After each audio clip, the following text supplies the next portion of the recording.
కర్నూలు జిల్లా ఆదోనిలో ప్రభుత్వ ఆసుపత్రి వద్ద విశ్వ హిందూ పరిషత్ నాయకులు నిరసన వ్యక్తం చేశారు. ఆలూరులో తాయమ్మ హిందూ దేవాలయం పునర్నిర్మాణ కృష్ణ అనే వ్యక్తిపై క్రైస్తవులు మూకుమ్మడిగా దాడి చేయడం తీవ్ర కలకలం రేపింది. ఇక ఆసుపత్రిలో చికిత్స పొందుతున్న వ్యక్తిని విశ్వ హిందూ పరిషత్ నాయకులు పరామర్శించారు. ఈ దాడికి పాల్పడిన క్రైస్తవులపై కేసు నమోదు చేయాలని డిమాండ్ చేస్తూ ప్రధాన రోడ్డుపై బైఠాయించి నిరసన వ్యక్తం చేశారు.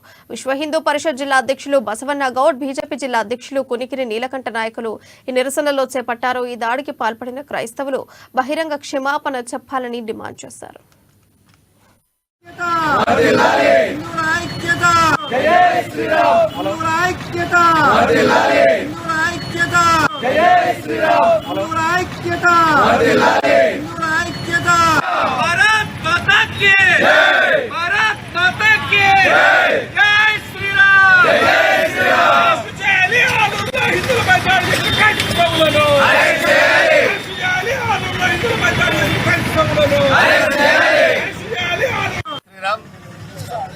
అందరికీ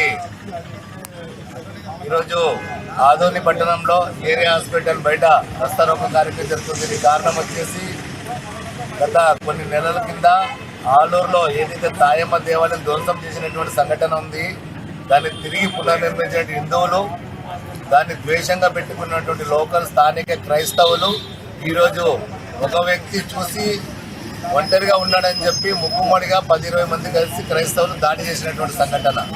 ఈరోజు మేము సూటిగా ప్రశ్నిస్తున్నాం. ఈరోజు భారతదేశము ఒక సెక్యులర్ దేశమైన